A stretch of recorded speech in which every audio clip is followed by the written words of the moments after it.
Hey, my YouTube subscribers, Moogle847 back again. Sorry for the 2-week hiatus, but I've been trying to get Tremors 2 to freaking upload, and have been unsuccessful. So what I'm probably going to do is I will have to go up and do that as a re-upload to try to fix that. So, oops. Just kind of give you the heads up on that. Well, today is actually the American Independence Day. So hey, for all of my followers that are here, or all my subscribers here in the U.S., Happy Independence Day. 4th of July, whatever you want to call it. I'd rather go with Independence Day, because just calling it July 4th is just kind of boring. But besides Independence Day, or since it's Independence Day, I've been sitting around, wondering, sorry, buddy of mine asking me about a ride. We'll get him taken care of in a bit. Anyway, but since it's Independence Day, I sat around going, well, I need to do a movie review, but I don't know which movie I want to do. And I thought of doing, trying to do like I've got a copy of Captain America: The Winter Soldier, which is okay. I really wish I had a copy of Captain America: the First Avenger, which would have been great. It would have been perfect for this.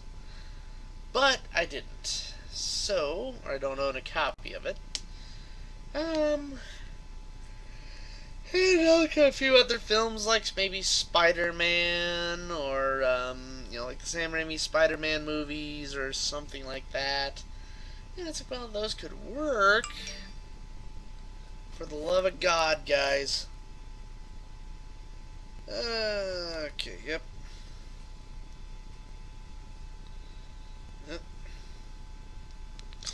Getting shut up now. Okay, anyway. So I sat there going, well,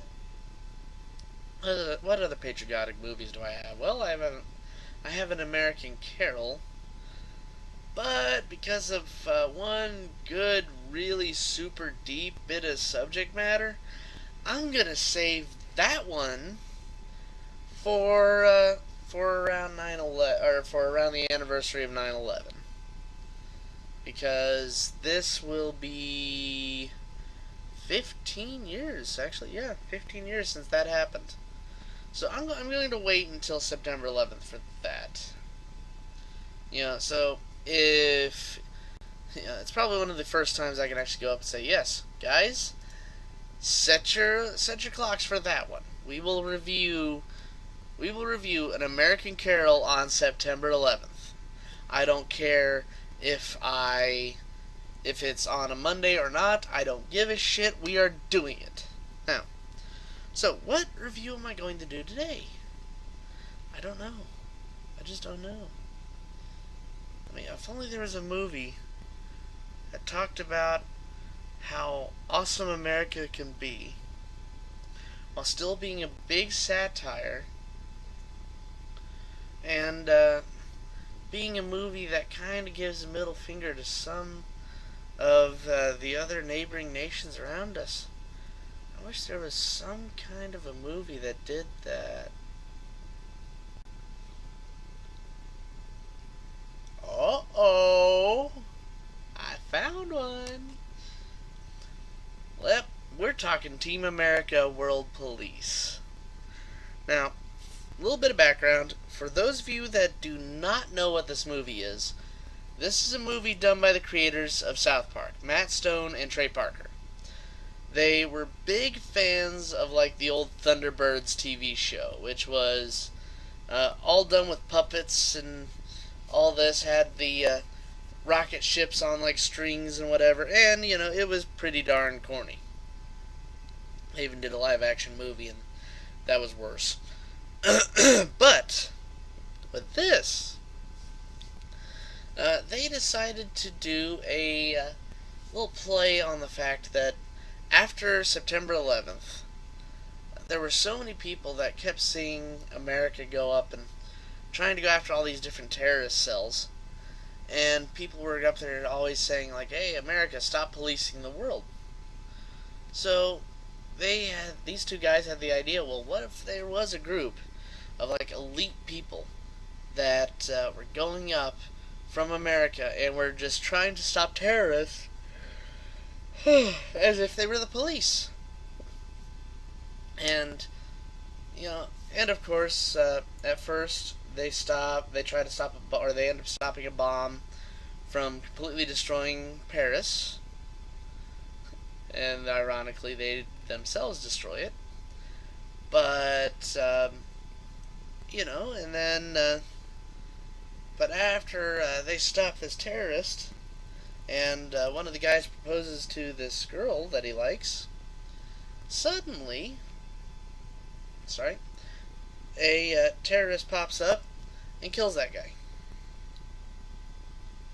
Well, after that guy dies, we then switch to America, where this guy, who's named Spotswood, a little bit of penis humor. Anyway, so Spotswood goes up, and he runs into a person named Gary Johnson. And Gary is a Broadway star in a play called what was that called? It wasn't. I mean, it's basically making fun of Rent, but I think it was like called Lease or something like that.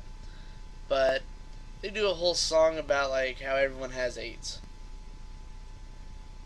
Yeah, they always try to make AIDS into a joke. Not funny, but you know. And suddenly, when Gary is being recruited by Spotswood to join Team America, he of course doesn't really want to agree to it at first, and then finally decides to, or changes his mind, and does it. And after they successfully stop a terrorist from destroying a bunch of places around Cairo, they end up with, or you end up finding out that the real bad guy of all these terrorist cells was the now deceased Kim Jong-il. Well, of course, since it was Kim Jong-il, doing this, suddenly Team America, who hasn't figured this out yet, are up there celebrating, and even one of the Gary and this girl, the same girl that lost her boyfriend by that one terrorist attack, goes up and decides to get Gary, or goes up to Gary and says, "Okay, well, if you promise that you'd never die, I would make love to you right now." And sure enough, they have the most deadpan line of, "I promise I will never die." And it leads to a sex scene. That's always necessary in the movies. But when Gary and her get back, they find out that another terrorist cell decided to blow up the Panama Canal and killed a bunch of people. After this, Gary then decides to quit, and the group also finds out that he and this other girl had slept together, and this leads to the team pretty much breaking apart as they go after Kim Jong-il themselves, minus Gary. But since they don't have Gary, they end up actually being completely screwed. And one thing leads to another. You get an old-fashioned '80s montage thing. I mean, they do all sorts of good stuff with this. But I'm not going to spoil the ending. But the best parts of this movie is the fact that they satire everything. Like the Screen Actors Guild, it's the Film Actors Guild. Or And if any of you are gay, I'm sorry, but I'm going to use this. They are literally called the Film Actors Guild, or FAG. I am so sorry if I just offended a bunch of you. Anyway, but you get stuff like that. You get the fact that they put all these little details, like one gal in Cairo, she's got a basket on her head, but inside the basket are goldfish crackers. And the reason why they have all these little things like that in there is because this entire movie is done with puppets. So yes, we have a puppet sex scene. We have puppets drowning at the Panama Canal. We have puppets getting blown apart by gunfire, or jumping out of an exploding plane, or doing martial arts, or whatever. But you could just tell whenever they do the puppet fights and whatever else, you could just tell they're puppets. It's like, yeah, when they're lining up to do their big fight sequence, the guys are there, oh, and he gets ready to go. Suddenly it turns into just, and it's like, oh God, what am I watching? And they even do the same type of joke with one of the guys, or when they send Gary in to infiltrate a terrorist cell, and they're like, okay, well, we're in place. Now, you remember the signal if you need any help, right? Okay, got it. Go ahead. And also, I should also point out that they put a lot of little fun things, like when they show off Paris, they have it so like all the monuments are in one place, because in their mind they said that usually Americans think like this, that when we see something on like the Discovery Channel or whatever, or we're watching like something where they're at somewhere, that all the landmarks are right there, right as you get off the plane. Believe me, I'm sure a lot of people do this, but it's just funny with this because, yeah, they're in Paris, and there's the Eiffel Tower and the Arch de Triomphe and the Louvre, whatever it's called, and all this stuff. No, it's not like that. Also, they make fun of the fact that everybody says the most cliched lines possible. Now, a great example is, of course, the terrorists, who they depict as Muslims, and their language is literally Adurka Durka Durka, Muhammad Jihad, Ashapa Shapa Shapa, Bakala. It's just like, what the. It's that bad. Or even when they get to Kim Jong-il and they have him speaking, a little bit, it's a lot of ping pong, please, and it's like, okay,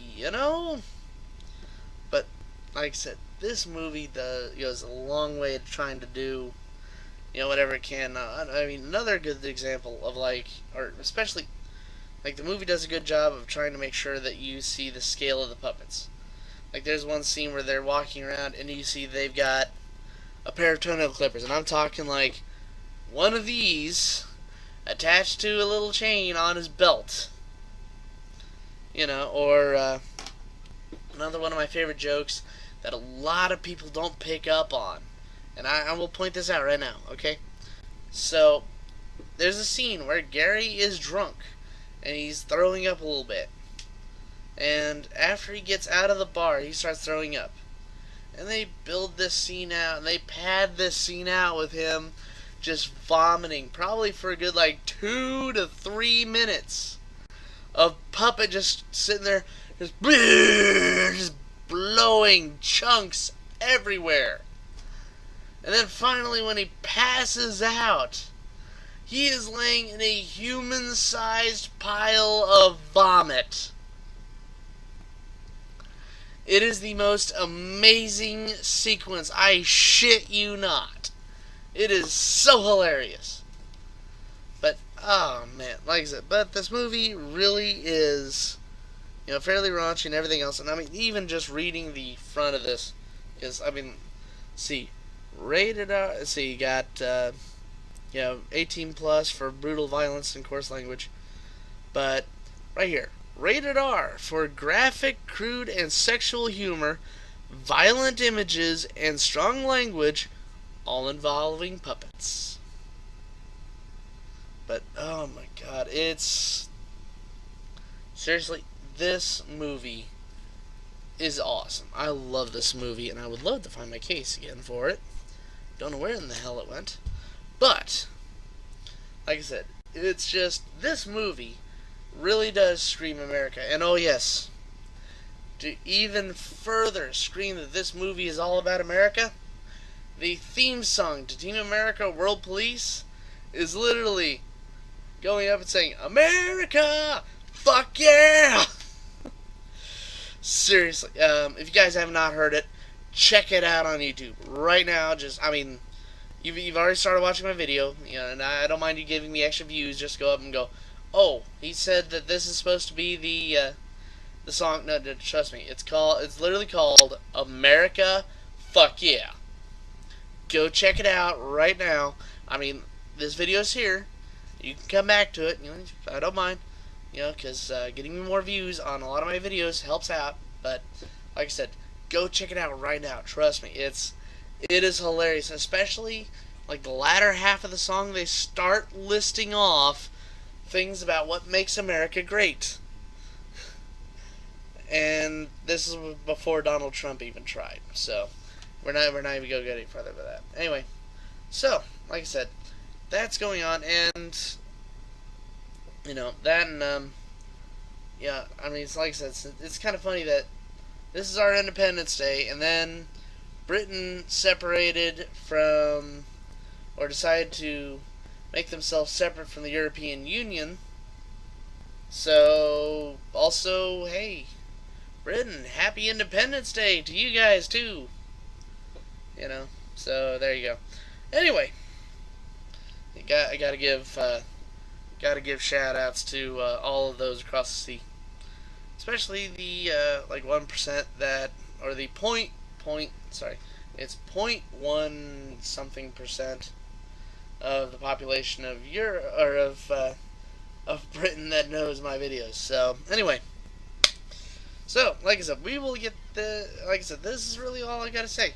But for the rating I give this movie, I'd say it's a B plus. It's not like super amazing. It's still a really good enough movie. But oh my god! And unfortunately, Matt Stone and Trey Parker have said after this movie, they are never going to do another puppet thing like that again, because they said it was so freaking hard. They do not want to do it again. But I mean, the best way they describe this movie though is it's almost like you were watching a Jerry Bruckheimer film with puppets. So anyway, so like I said, this is Moogle 847, and I will see you all on the next one. Take care, y'all.